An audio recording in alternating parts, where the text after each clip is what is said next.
¿Qué te sale decir, digamos que espontáneamente, que sos un escritor gitano o un gitano escritor? No, soy un escritor argentino de origen gitano. Un escritor argentino de origen gitano. ¿Te sale espontáneamente decirlo Sí, así? eso es lo que soy, claro.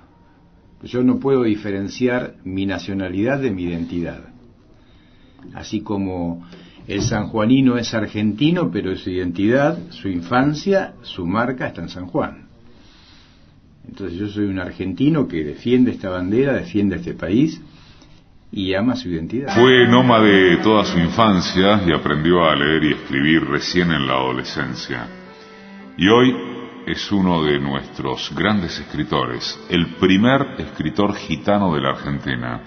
Hoy cuenta quién es Jorge Nedich. ¿Cómo te la pasás más en la vida? Teniendo que defenderte de todos los mitos y o realidades. Ahora charlamos acerca de los gitanos, ladrones, pendencieros, comerciantes. Jamás le compraría un auto a un gitano. O a esta altura ya tenés un respeto como para que, ganado un respeto como para que puedas discurrir por otros lares narrativos y explicativos. Sí, a mí lo que me llama la atención siempre frente a estas cuestiones del estereotipo es que se ve la paja en el ojo ajeno, ¿no? Porque yo me pongo a pensar dónde surge esto. Surge en el siglo XVI con la gitanilla de Cervantes. Ahí comienza el estereotipo, cuando Preciosa es robada por una abuela gitana, llevada al campamento. A Preciosa se le enseñan todas las artimañas de los gitanos, según la mirada de Cervantes y del momento: robar, mentir, decir la buena aventura con mentiras, bailar y provocar con el baile, cantar y desafinar, o sea, no había ni siquiera arte. Pero Preciosa no comulga con esa prédica y no acepta ni incorpora ninguna de las prácticas malas de los gitanos. En esa circunstancia ella llega a la adolescencia, se enamora de Andrés, que tampoco es gitano, y Andrés va a pedir su mano, y los gitanos se reúnen y le piden 2 años de convivencia dentro de la comunidad y aceptar todas las imposiciones que se le impongan. Como por ejemplo, andá y robá esos caballos que están allá. ¿Qué hace Andrés? Va y los compra. Tráeme esas ovejas o esa fruta que están allá en esa chacra. Andrés va y las compra. Tampoco a él se le pega ninguna de las prácticas que tienen los gitanos. Finalmente ellos se casan. Durante el casamiento, la familia, la madre de Preciosa, reconoce a la hija. Ahí se da el reencuentro, digamos, y la gitana es perdonada, la gitana vieja es perdonada. Entonces lo que queda claro ahí era el mandato de la sangre. Acordate que en España eso fue primordial. Cervantes mismo tuvo que hacerse una prueba de sangre para demostrar que no tenía otro tipo de sangre que no sea sangre española. Entonces allí se da la anagnórisis, el reconocimiento. Es perdonada la gitana vieja. Lo que queda claro finalmente es que la sangre preservó a esa gente de la maldad gitana. Entonces la maldad gitana estaba estereotipada en robos, hurtos, mentiras, maldiciones, y lo bueno estaba del lado de los lindos, porque convengamos que los gitanos eran sucios, feos y malos, y Preciosa dentro de su fealdad era bonita, limpia y decía verdades. Y con Andrés pasaba lo mismo. Más adelante Víctor Hugo escribe El jorobado de Notre Dame. Esmeralda es buena, cuida al jorobado, no dice mentiras, no peca, no hace un montón de cosas. Finalmente, ¿qué resulta? Que Esmeralda no era gitana. Entonces todos esos estereotipos fueron marcando. Después la literatura infantil victoriana del siglo XIX también muestra lo mismo. Acá es grave la cosa porque la literatura pone como ejemplo a los chicos que se van de la casa porque desobedecen, los ratan los gitanos, se los llevan al campamento, los obligan a mendigar, a hacer trabajos forzados, Y finalmente ellos reconocen que aquella imposición que se les ponía en su casa no era buena, no era mala, que lo malo estaba con los gitanos. A tal punto que hoy en día, si supongamos que en la esquina roban un kiosco, va la gente y pregunta qué pasó, y el kiosquero dice, me asaltaron, no sé, vinieron, se llevaron las cosas, ¿hay algún herido, algún muerto? No, bueno, no importa, se llevaron plata, la plata va y viene, ni siquiera hagas la denuncia, y queda todo ahí, se cierra ahí. Si ese kiosco lo afanaron 2 gitanos, se junta una comisión para salir a buscarlos. Y ahí detrás del acto de justicia tenés un acto de racismo. Y todos los gitanos pasamos a ser sospechosos. En cambio, si lo roban 2 cordobeses, no todos los cordobeses pasan a ser sospechosos. De ahí el estereotipo, cómo ha calado el estereotipo en la sociedad mayorizada, ¿no? Nedich nació en Sarandí, en el partido de Avellaneda, en 1959, y vale reiterarlo, de acuerdo a su cultura y tradición, vivió en forma nómade hasta los 17 años. Por ese motivo no se escolarizó.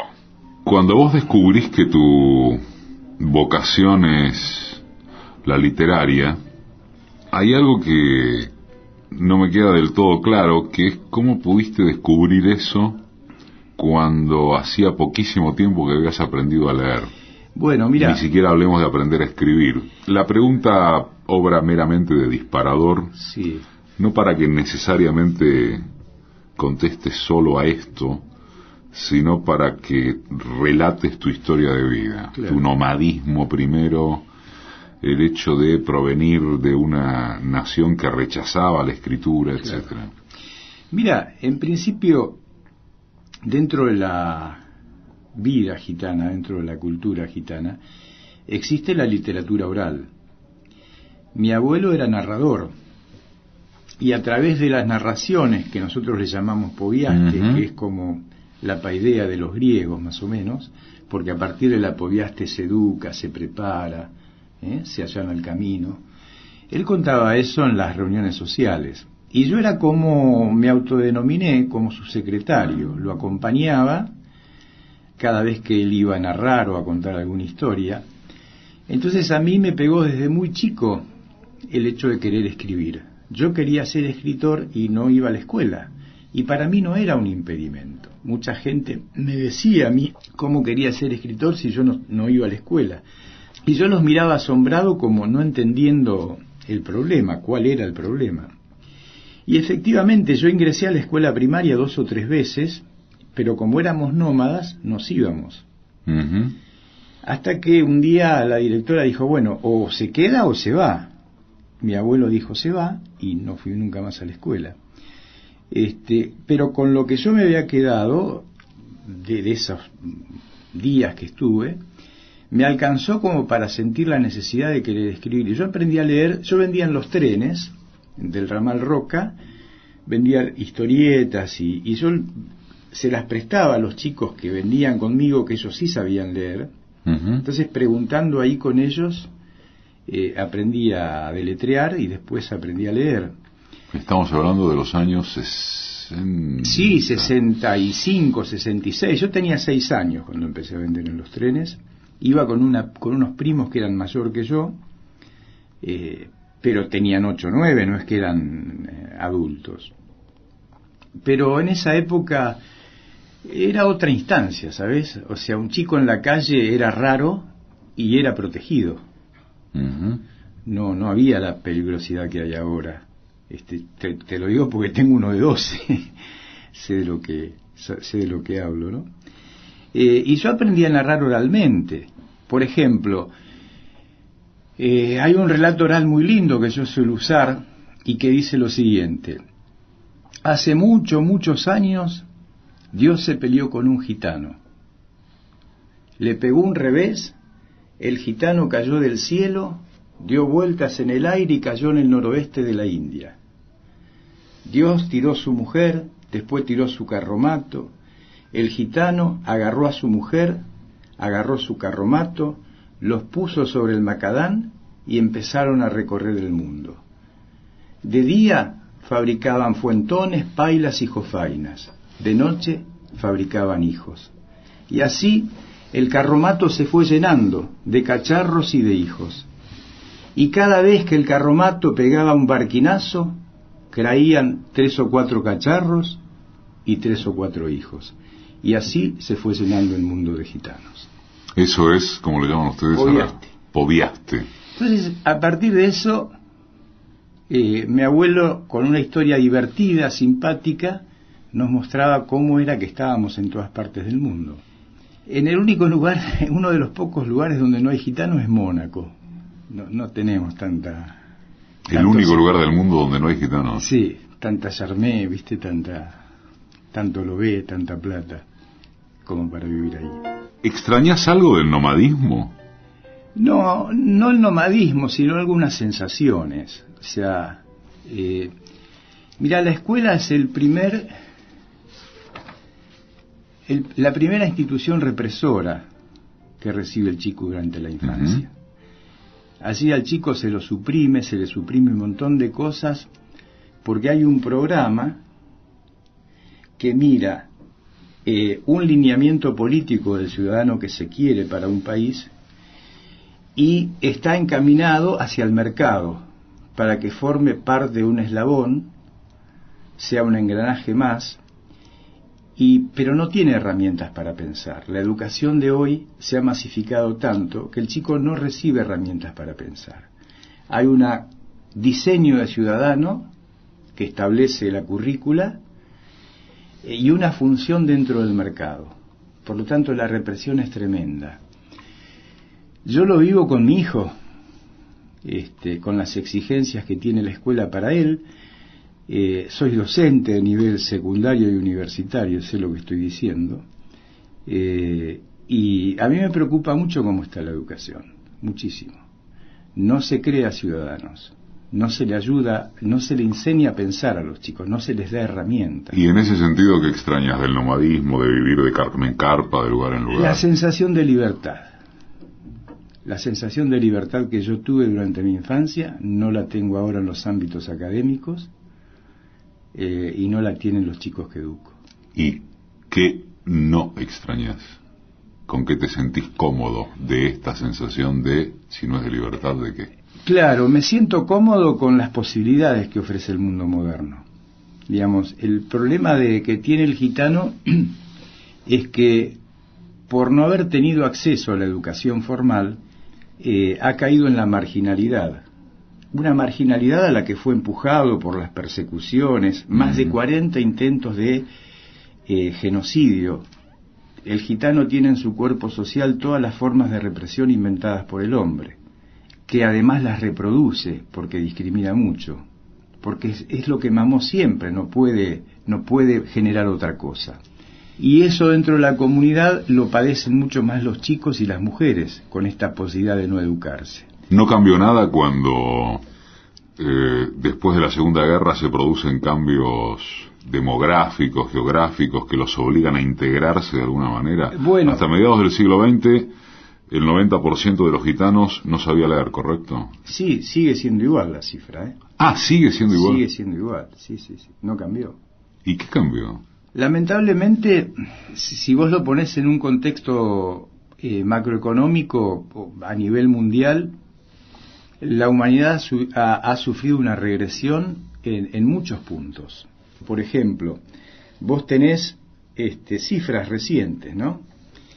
Mucho más pobres, tenés 815 millones de personas que no se alimentan correctamente, y tenés un grupo arriba que está mucho más rico que antes. El caso de nuestro país, nunca se recaudó tanto como ahora y los servicios que se prestan son malísimos. Y eso está pasando en el mundo, digamos. Entonces, los gitanos que estamos ni siquiera últimos en la lista de reclamos, nunca llegamos a superar esa dificultad. Por ejemplo, ser analfabetos. Vos me hablabas de 1940, yo te cito Rusia posrevolucionaria, 17, 18, ya ahí el gobierno ruso fue el primero en toda la historia desde que aparecen los gitanos en 1312 en Europa, el primero que tuvo un plan integral para los gitanos. lo primero que se le dio al gitano fue la posibilidad de escribir en su lengua. Los lingüistas rusos diagramaron un sistema para poder, plasmar el idioma completo con sus declinaciones de manera escrita.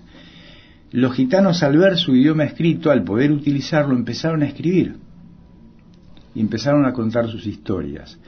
Y empezaron las orquestas, y empezaron el teatro gitano, empezó toda una actividad cultural y social a partir del reconocimiento de la lengua, y esto trajo viviendas para los gitanos, educación para los gitanos. Después, bueno, las cosas cambiaron, y eso nunca más se implementó, y ese es un programa que debería volverse a instalar. ¿Y vos ves alguna posibilidad de que la comunidad, la nación, desee integrarse? Mira, es buena tu pregunta en este sentido.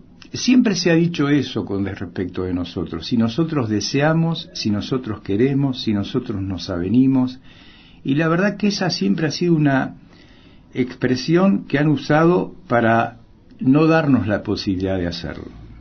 O sea, siempre se argumenta eso. No, pero si no quieren. No, pero ¿para qué? Déjalos que vivan como ellos quieren. Es una manera de invisibilizarnos. Por ejemplo, nosotros estamos acá desde 1536. Llegamos como parte de la tripulación de Pedro de Mendoza. Jamás hubo un censo. No sabemos cuántos gitanos hay. No sabemos cuáles son sus necesidades. Somos argentinos. Tenemos héroes caídos en Malvinas. Jamás se ha dicho nada de nosotros. Entonces, cuando me está pasando ahora, mirá, aprovecho para contarte esto que me duele mucho. Yo hace más de 20 años que transito los ministerios buscando educación formal para los gitanos. No paso del primer encuentro. Hace 4 meses fui al Ministerio de Educación. Bueno, después de bastante insistir, me atiende Andrea, de ceremonial. Le digo lo que quiero, educación para el pueblo gitano, tengo una batería de proyectos que se pueden implementar. Bueno, me dice, llámame en una semana. Llamo, pregunto por Andrea, un muchacho me dice, acá no trabaja ninguna Andrea. Mirá, yo llamé, dije esto, bueno, dame unos días, digo, ¿con quién hablo? Con Toribio. Vuelvo a llamar, me atiende otra señora, pregunto por Toribio, me dice, acá no trabaja ningún Toribio. Le digo, bueno, mire, yo esto, así, bueno, espéreme unos 15 días que ubico su mail. Le digo, pero fíjese en la bandeja de entrada. ¿Cómo va a esperar 15 días? Bueno, finalmente me derivan a Eugenia, te doy nombres. Me atiende Eugenia, me deriva ella después con un asesor que hace más de 20 años que trabaja en el ministerio, que se llama Alejandro Lucangioli. Este asesor me recibe, le muestro la batería de propuestas que tenía para incluir a la población gitana al sistema educativo formal, toma cuenta de lo que le digo, me dice, bueno, esto va para largo, pero yo te llamo. Dame unos días que te llamo. Como no me llamó, insistí yo. Y no me quería atender. Finalmente logro que una respuesta de él que me transmite Eugenia. Y Eugenia me dice que el señor Alejandro Lucangioli me ofreció a mí una serie de baterías y que yo las rechacé una por una. Entonces esto me duele muchísimo. ¿Esto es Ministerio de? Ministerio de Educación de la Nación.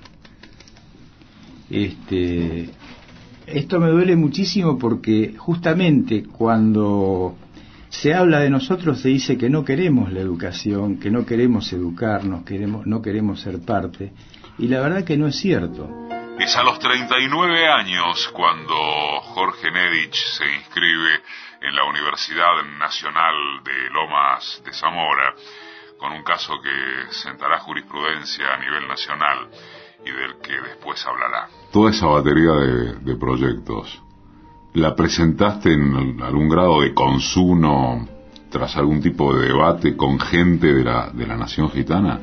¿O fue una cosa tuya? No, esto es algo que venimos charlando dentro de la comunidad, porque entendemos ahora, no así antes, que la educación es la única herramienta transformadora que tiene el hombre. Ajá. No lo es el dinero, no lo es el bienestar, es el conocimiento y la sabiduría lo que puede transformar a las personas. Y más en un momento donde la inteligencia se ha convertido en una hábil constructora de tretas. La inteligencia no es la inteligencia de hace 50 o 60 años, que servía para la humanidad. La inteligencia de hoy sirve para entender las razones del mercado. Entonces, vos aprendés cómo hacer dinero, cómo posesionarte, cómo empoderarte, pero descuidás la parte sabia de la inteligencia, que tiene que ver con la armonía, con respetar, con el respeto. Por ejemplo, te lo pongo de este modo: un pueblo originario, cualquier integrante de un pueblo originario no depreda, no tala un monte, no termina con una manada de ovejas o con un rebaño de ovejas o una manada de lo que sea. Toma lo que necesita y lo consume. Si no leyeron sus libros, se están perdiendo textos muy interesantes, muy buena literatura. Es escritor gitano, Jorge Emilio Nedich. Decime quién sos vos. Los domingos, 1 hora de entrevista. La radio pública. Decime quién sos vos.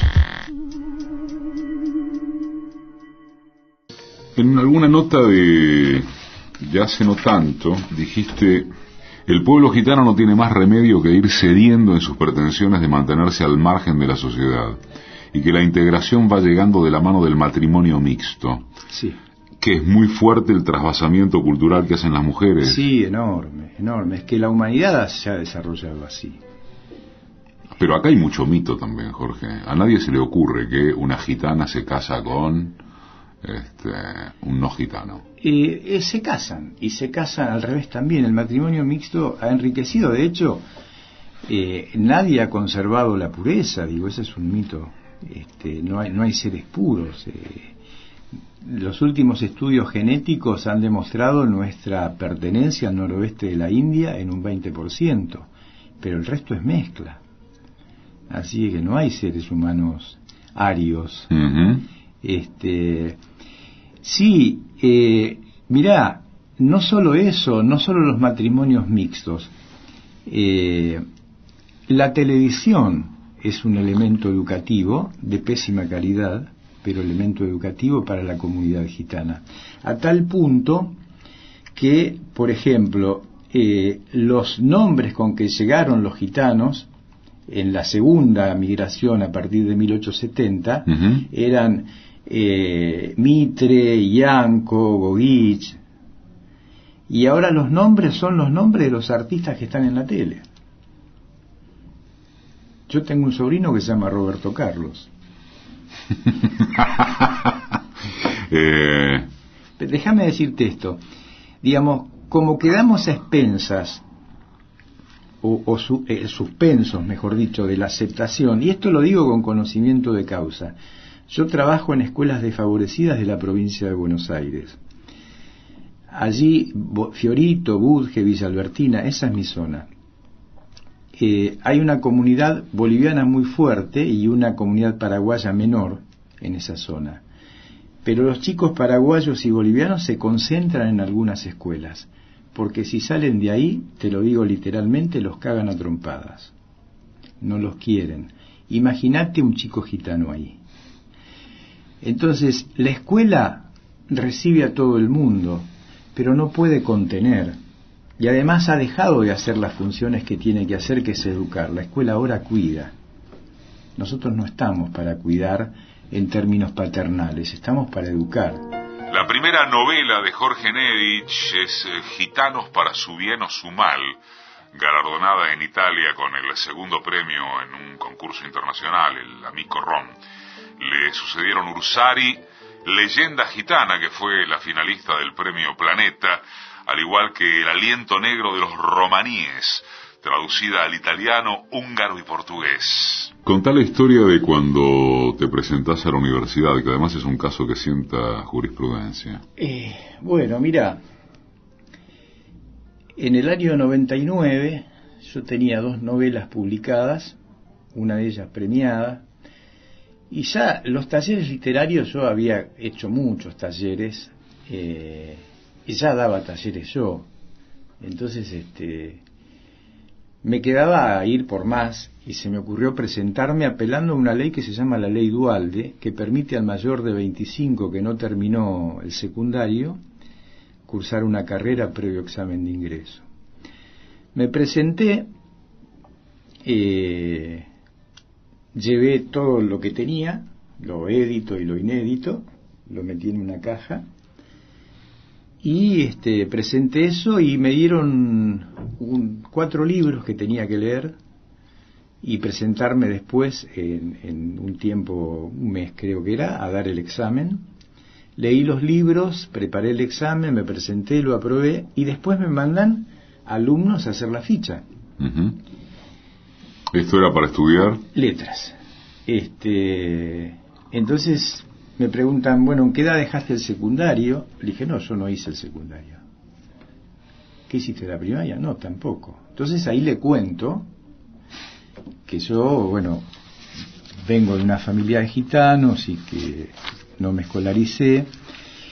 Y bueno, de ahí empezó un debate, porque parte del consejo aprobaba mi ingreso y parte no, porque la ley era clara en el sentido de que admitía a aquel que no tenía el secundario terminado, pero no decía nada de aquellos que no tenían nada. Por lo tanto, bueno, yo empecé a cursar, te diría, sin libreta, porque estaban debatiendo. Después me dieron la libreta, y ese mismo año quedé finalista del Premio Planeta. Claro. Y al año siguiente empecé a trabajar en la carrera. Y así todo, mirá, todavía hoy, cuando entro, tomo algún cargo donde no me conocen y entro a sala de profesores y a veces alguien me reconoce y comenta, siempre hay reacciones positivas y negativas con respecto de mi identidad, ¿no? Gente que... ¿De tu identidad? Sí, sí, sí. ¿Profesores también? Claro, sí, sí, por supuesto. ¿Las percibís? ¿Te dicen algo? Sí, claro, sí, sí. Uno se convierte en un jugador de póker, ¿no? Entonces, sí, percibís molestia. Cuando voy al gimnasio, digo, esto... Pero que vas al gimnasio, no te van a sacar una foto. Y además, si te la sacaran, ¿qué onda? No, digo, bueno, pero como no cada tanto... No vivís vestido de gitano. No, pero siempre hay alguien que te saca, o te vio en una nota, o te vio en la tele, o tiene conciencia, algún dato hay, y bueno, uno percibe el cambio en el otro, ¿no? Por lo tanto, la educación, digo, debería comprender algunas situaciones, digo, de todas las poblaciones, porque esta es una de las grandes fallas que tiene la educación, porque si vos analizás la violencia que se viene generando desde hace 60 o 70 años, que va increciendo todo el tiempo, ese es un problema de educación. La educación no educa para vivir en armonía, educa para competir, sí, claro. O educa para con vistas al mercado, y ahí nos despedazamos. Entonces me parece que algo está fallando. No es tan importante la plata ni el mercado. Es más importante el hombre. Eso tiene que servir para el hombre, no el hombre servir al mercado. ¿Qué mitos o estereotipos sentís que son ciertos respecto de los gitanos? Mira, o comprensibles. Es una frontera dialéctica jodida, pero sí, mira, creo que me entendés. Yo en términos de comprensión comprendo lo que le pasa al otro, porque es algo que heredó. Él heredó el estereotipo, y así como lo heredó, lo consumió y lo incorporó. Entonces responde al estereotipo. Pero yo no puedo decirte que el estereotipo sea cierto, porque no lo es. Porque vos tenés que diferenciar, y tenemos que diferenciar todos nosotros, cultura de delito. El delincuente tiene que ir preso. sea gitano, sea sindicalista, sea juez, sea político. Si es político, peor todavía, y siendo juez ni te digo. Pero acá los primeros que no entienden que el delito es un límite son los jueces. Son los primeros que no entienden. Entonces, yo no puedo entender, digamos, que se confunda cultura con delito. Los delincuentes gitanos, para que se entienda bien, tienen que estar presos. Pero la gente que vive dentro de la comunidad no puede ser castigada con el estereotipo. No es mi problema si el que escucha cree que yo soy ladrón. Es un problema de él. Por supuesto que a mí me afecta y yo quiero hablar con él o que él escuche y se interese por mi cultura, por lo menos en términos de que no me discrimine. No me puede comparar a mí. Por ejemplo, hay un personaje de la familia Miguel que 2x3 cae preso por ¿cómo es? Secuestros express. No todos los gitanos somos delincuentes y hacemos secuestros express. No me pueden comparar con él. Él tiene que estar preso por lo que hizo. Y te digo más. ¿Sabes qué? La información que me llega a mí es que él no está preso por lo que hizo, sino por no pagar la coima. Y él tiene que estar preso por lo que hace, no por no pagar la coima a la policía. Entonces, ese desfasaje es el que a mí me impide hacerme cargo y decir, bueno, el gitano, estos estereotipos son ciertos. No, ninguno son ciertos. Ahora, podemos ver qué produce el sistema. Cuando uno vive en la marginalidad y la marginalidad se hace cultura, vos tenés gente que no educa, que no se educa, que vive de manera marginal. Entonces, claro, es una serie de consecuencias que si la combinás, porque muchos de la comunidad gitana han desarrollado cierta capacidad económica, si combinás brutalidad con un pasar económico más o menos pasable, vos tenés un realismo atolondrado que hace ver que un gitano entra, se lleva todo por delante, estaciona a cualquier lado, acelera el auto a cualquier hora, pero eso con educación se va. Si ahora vos me decís que por eso vas a matar a los gitanos o vas a condenarlos o a dejarlos de lado, cuando en realidad ese tipo lo que necesita es meterlo en un aula y educarlo. Vos no vivís como gitano. No vivo en comunidad. Exacto. No vivo en comunidad, sí. ¿Hay muchos gitanos que no viven en comunidad? Y sí, bastante porque a muchos el estereotipo también lo incorporamos nosotros y estamos atrapados por la mirada del otro. Entonces nos avergüenza ser gitanos, tenemos vergüenza de hablar en nuestro idioma, de usar nuestra ropa, de reproducir nuestras pautas culturales, porque nos sentimos mirados y condenados por ser como somos. Y en algún lugar no es así. Y eso se llama identidad deteriorada. Okay. Hay muchas comunidades, por ejemplo, con nuestros pueblos originarios. Hay mucha gente que salió de la comunidad porque estudió, porque se formó, y acá no les damos cabida. Tienen los peores trabajos, o terminan de peones de taxi, o haciendo trabajos que socialmente ninguno quiere hacer. También tenemos que pensar en eso, ¿no? Porque este etnocentrismo del ciudadano con respecto de aquel que no vive en la ciudad, que lo castiga por ser diferente. Y cuando aquel se queja le decimos, no, pero ustedes en realidad no se integraron, ¿viste? No sé qué les pasa. ¿Y a vos qué te pasa? Te preguntaba si en algún lugar es diferente. ¿Hay un país, alguna arquitectura? No, mira. Iba a decir legal, pero no es la palabra. Sí. ¿Alguna arquitectura sistémica que los mantenga mejor? No, te diría al revés. Fuera de Latinoamérica es peor. No es mejor. Pero básicamente lo que el pueblo necesita es educación. Los activistas gitanos, los líderes gitanos, estamos peleando por eso. Y la comunidad entiende que puede perder la identidad si se escolarizan. Y nosotros estamos trabajando para decir que peor es que esa identidad sea subsumida por la marginalidad.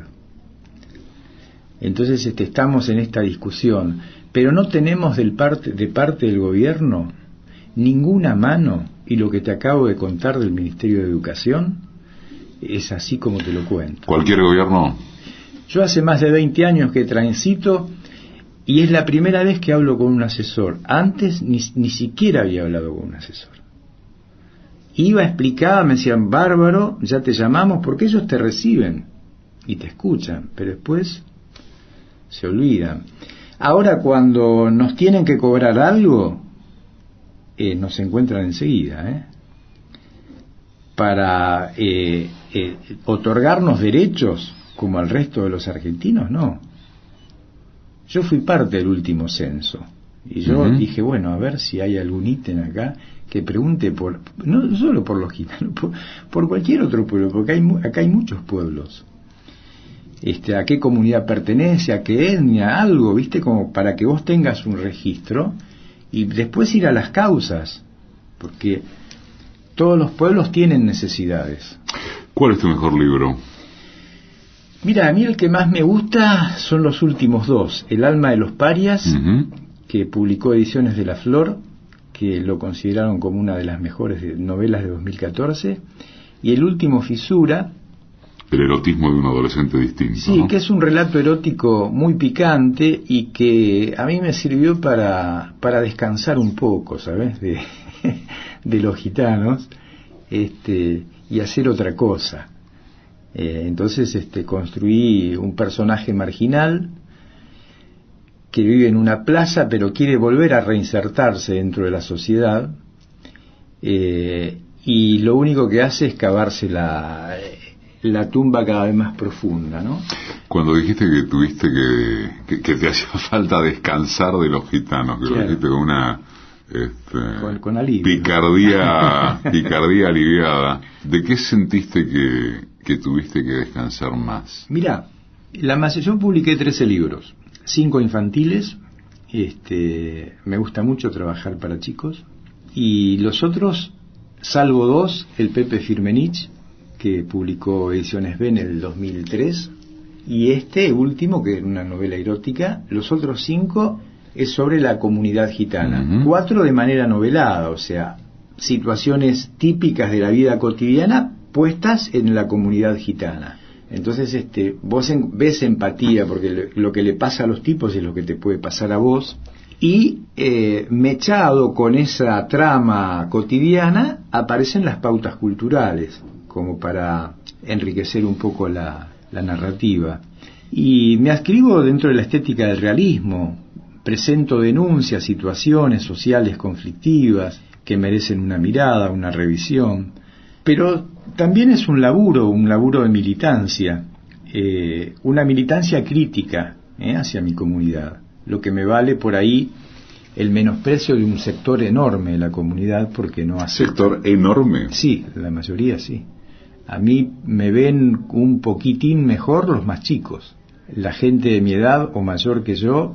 ¿Qué dice de vos? Lo peor. Traidor. Para empezar, traidor, que no respeto a mis ancestros, que no... Porque mis personajes son naturales. Cuando van a cagar, cuando van a robar, cuando van a comer. Y parece que esas cosas no las hacemos, y las hacemos como las hacen todos. Y tiene que ser revisado todo eso, expuesto. Es lo que se hace en la literatura, ¿no? Exponer situaciones. Es en 2014 cuando Jorge Nedich funda su propia editorial, la Boria Stefanovsky Editores, que actualmente dirige con el objetivo de promover la nueva literatura argentina. Publicó, entre otros textos, los de Roberto Ferro, Noé Gitric, Osvaldo Galone, y además da clases en escuelas secundarias, lo especificamos, como docente de lengua y literatura, y piensa retomar la docencia en la universidad. La editorial es Boria Stefanovsky Editores, ¿eh? Así es. Boria, ¿por qué? Y Stefanovsky, ¿por qué? Mira, hay una historia muy linda. Hace unos años me escribe una chica, una mujer joven, pidiéndome una entrevista. Ella es profesora de la Universidad de Brasilia y me pide una entrevista porque estaba haciendo una tesis para su licenciatura sobre una novela mía. Después hizo su tesis doctoral sobre 4 novelas, entre ellas una novela mía. Entonces empezamos a intercambiar por mail y ella se llama Ana Paula Castelo Branco Soria y me dice que su nombre real es Boria Stefanowski. Le digo, ¿cómo tu nombre real? Claro, me dice, yo soy gitana, profesor, igual que usted. Entonces ahí empezamos a charlar, atraídos por, esta confesión que yo no la tenía presente, ¿no? Y ella me dice, si yo tenía, ¿por qué no ponía una cámara para vernos? Te hablo de hace 11 años. Entonces fui, compré una cámara, cuando la vi, me impactó, una mujer muy, muy linda. Bueno, empezamos una relación. Entonces me contó que hay un vino que se llama Boria en México, y en Rusia, de donde ella vienen sus antepasados Sinti, gitanos Sinti, hay un río que se llama Boria, y que los gitanos iban a bañarse allí porque el río les daba belleza y sabiduría. Entonces a mí, ella cae enferma en un coma, estuvo 6 años en coma, ahí se interrumpe la relación, despertó hace 1 año de coma, ahora está en tratamiento de recuperación y estamos tratando de recuperar también nuestra relación. Yo hace 7 años que no la veo. Pero cuando abrí la editorial tuve que pensar un nombre, pero no hizo falta, porque yo ya lo tenía. Boria Stefanowski. Que es Boria Stefanowski Editores. Primero porque me gusta Boria, me gusta el nombre Boria, que significa también la mejor, y porque existe Adriana Hidalgo, como Adriana Hidalgo editora. Entonces yo quería otra mujer, Boria Stefanowski Editores, porque con ese nombre puede ser prostituta, científica, bailarina. ¿Quién le va a discutir cualidades artísticas a ese nombre? Decime quién sos vos. Mira, yo soy un tipo que quiere consagrarse como escritor, que quiere mostrar las injusticias a través de la literatura que padece un gran sector de la comunidad. Somos 12 millones en el mundo, y a veces los escritores que adherimos a la estética realista siempre estamos haciendo denuncias, pero las hacemos de manera estética, entretenida, desde la literatura. No quiero el panfleto, no me interesa el panfleto. Un lector distraído a lo mejor lee mi novela y no ve en ningún lado actitudes racistas o discriminatorias, porque yo escondo mucho eso. Está ahí, pero hay que ser muy atento para descubrir qué es lo que está pasando. Por ejemplo, tenés autores como Carver, que hablan de la vida cotidiana, y parece que no dice nada porque habla con un lenguaje, mejor dicho, escribe con un lenguaje cotidiano, periodístico, llano, y habla de cosas de todos los días. Entonces no encontrás dónde está el secreto de la virtud de Carver, hasta que lo empezás a ver, y empezás a ver que Carver habla de una realidad sucia. ¿Por qué? Porque los americanos en la década del 60 y del 70 llegaron a un nivel de vida altísimo, un nivel de vida cielo, con confort, con dinero, pero había una América que era la América de los perdedores, donde los tipos no llegaban a fin de mes, no podían comer en los restaurantes que comían los ganadores, no tenían las chicas que tenían los ganadores, ni las tarjetas de crédito, ni las casas, ni los autos, y vivían realmente mal. Y tenían 30 años y ya tenían 2 o 3 parejas, 3 o 4 hijos, eran alcohólicos. Entonces esa realidad, realismo sucio, porque esa realidad estaba ensuciada por decisiones políticas, por el consumo de alcohol, de droga, por el consumo, entre personas se consumían, se destrozaban. Entonces eso no está visible en Carver. hay que bucear profundamente en él para encontrar todo eso. Y yo intento, de algún modo, jugar con esas ideas, que el autor descubra si puede lo que quiero decir. Si no puede descubrir lo que quiero decir, va a leer algo entretenido, pintoresco, pero de manera subyacente hay otras cosas. Jorge Nevich.